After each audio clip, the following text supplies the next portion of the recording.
is Shawn. It's Ted. And today we're going to talk about getting inside the mind of Eric Clapton. Shawn and Ted's musical adventure. Shawn and Ted's musical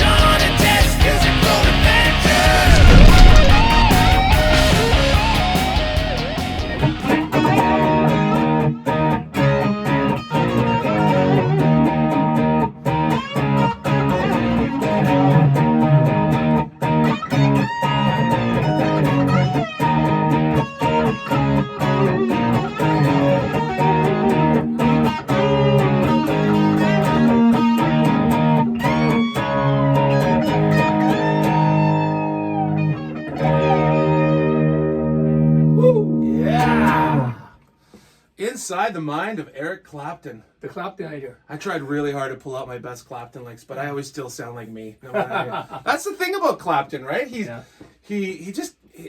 plays very traditional licks, but it always sounds like him. The blues. Yeah, and very traditional, like I said, but it sounds like Clapton. He has a way. I remember listening to a record. It was It's a stretched vibrato. Yeah.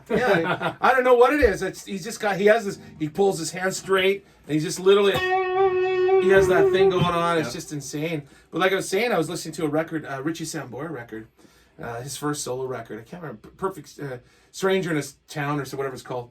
And sorry, Richie Sambora for misquoting. But Clapton plays on a song called Mr. Bluesman, and it's a tribute to Eric Clapton. And Richie plays on it, and Eric Clapton, you can completely tell. Even though they're playing kind of the same licks, it's like, yeah, that's Eric Clapton. Yeah. And that's a gift in itself, I think. Yeah. You know? Well, I think he was, the funny thing about Clapton, he was kind of a Gibson man to start, and then he became the Strat man. Yeah, not a lot of people know that. Yeah. Do you think maybe it was a business decision, or what happened there? I don't know, man. Inside the mind. But if we go back, from the blues days, way before Cream, I mean, John Mayall. Mm-hmm. Yeah, and he was playing like a little tripped out acidy looking acid rock SG. Well, that was in the Cream days, but way back. Even before that. Yeah. What was he playing before that? Well, I think he was a Les Paul man in the beginning. Really? Yeah, Les Paul into a blues breaker. I figured, Wow. if we do some little bluesy licks, our typical thing, it'd be like, What key? E, man. All right, E, of course.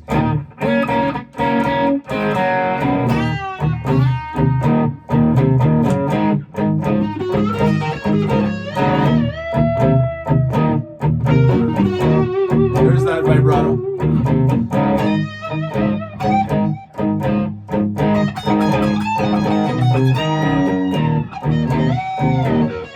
There you go. Anyways, there you are. My best Clapton licks. Yeah. But yeah, no.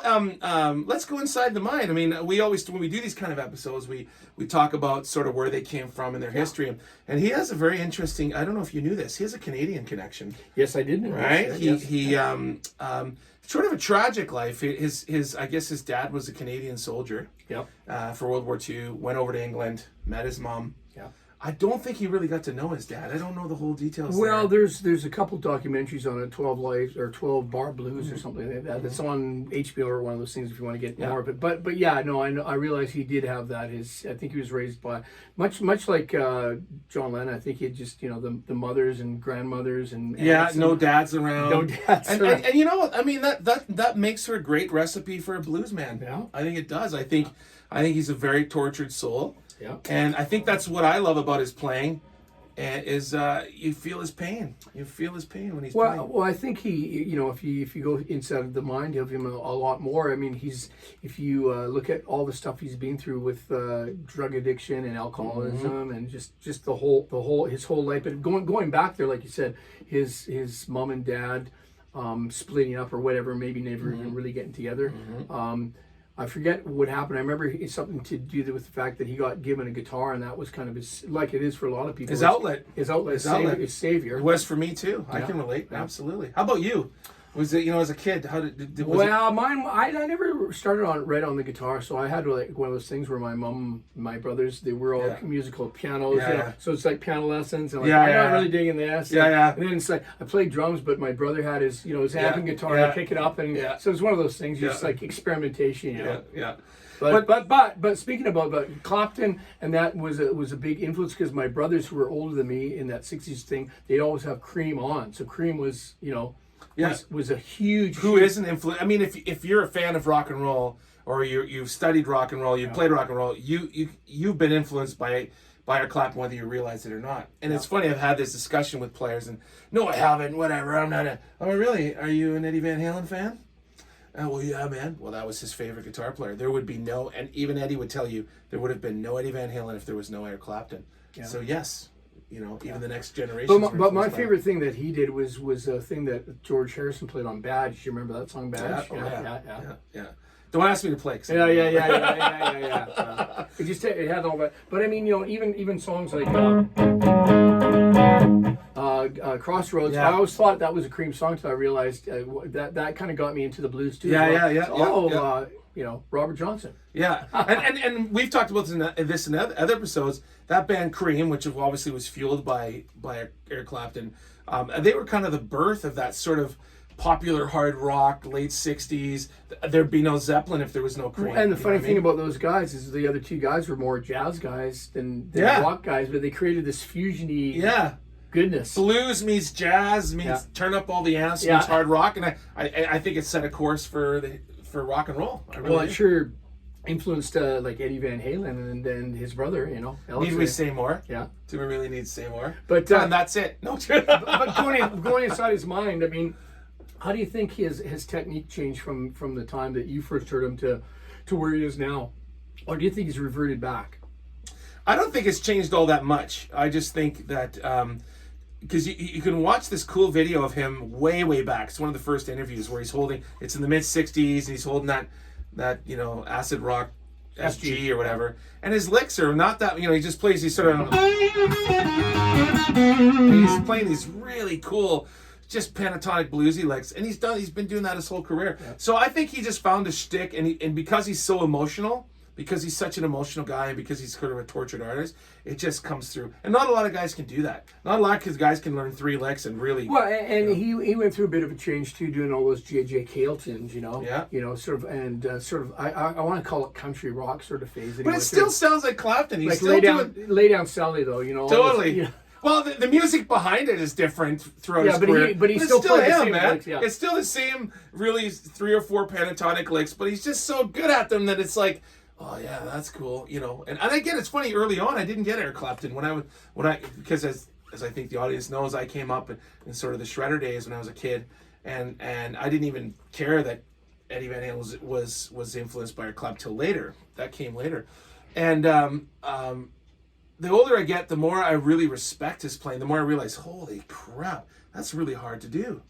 It's really hard to play 3 or 4 licks and be convincing and do it for 2 hours. Well, and back in the day too, Clapton. I mean, he was influenced by when he saw Hendrix. I remember that was the end for him. That was the end. Like for a lot of guys, he thought his career was over. Yeah. When he saw, there you go. And he was regarded by that point. It's the late '60s, early '70s. Eric Clapton's considered a rock god, a guitar god, and yet he's sitting there thinking, "Oh my God, it's all over for me." Yeah, and that goes to the extent of his soul. Another interesting thing about them is the friendship of him and George Harrison too, where he basically took his wife. Yeah, they swapped wives. Yeah. That's an interesting. Yeah. And I'd like to ask him about that. And the other thing that's also interesting about Clapton is the fact that I wouldn't say he discovered, but he sure pushed Stevie Ray Vaughan. Oh yeah, they had a good friendship. Oh yeah, that's what I hear. Yeah, because they played that.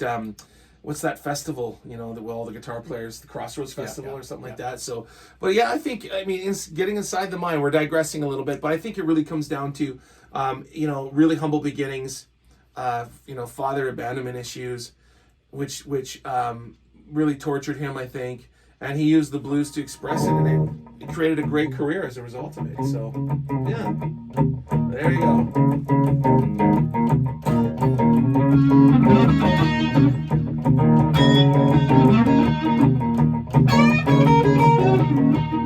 So would you say his mind is the blues mind, really? Because absolutely. If you think that well, let's look at the original blues guys. They were tortured. They were literally tortured. They were black slaves, and they came from such horrible, beginnings. And there'd be a guitar kicking around, and it was like their only outlet, their only hope, their only light at the end of the tunnel. And I think he I think he was drawn to those kind of But in stories. his mind, you think from day one, whether he's playing with male or cream or all the different incarnations, God man, I'm just trying to think of the other one, Layla.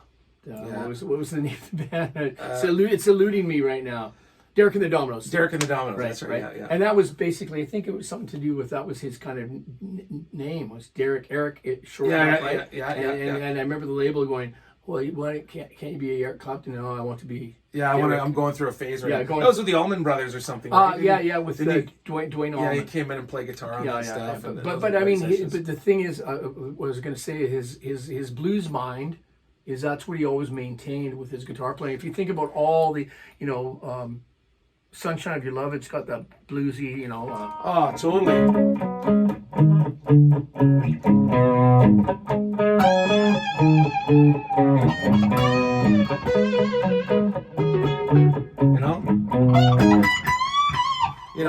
I think if you're going to be a serious guitar player, you have to study Eric Clapton. You have to and get inside his mind and watch it. That's how I get inside of mine. I just watch a lot of interviews and I watch what they're talking about, what interests them, and what is it that makes them who they are, and what did they go through to become the players. And of course, you playing his licks, it's kind of going through your filtering system. But I mean, you got the essential little licks. I mean, they're licks 101 or whatever. Yeah, you call for sure. But like you said, that whole the way he vibrato. He has a very interesting. It's sort of he holds his hand way out and he just. A lot of guys don't do. You see how that stays in tune? Yeah.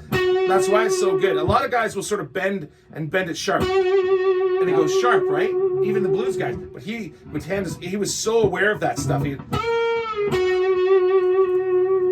Right? Yeah. So that was a really cool. That's a cool insight in his playing. And then I'm not sure what else we can really say, because obviously our minds are not Eric's minds. No, but hopefully we took you inside the mind a little bit. And like I said, he's just another tortured blues guy and made the best of it. And if you are a tortured blues guy, make the best of it, man. Yeah, Do man. like Eric Clapton and take those 3 licks and make them mean something.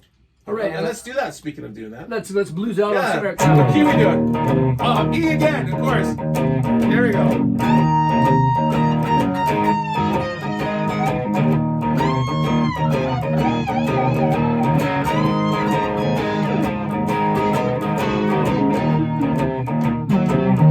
Oh yeah.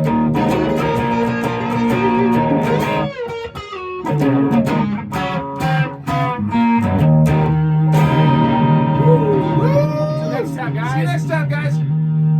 Remember to subscribe. Like and share this video. Tell all your friends and keep coming back. We're going to be putting them out every week. See ya.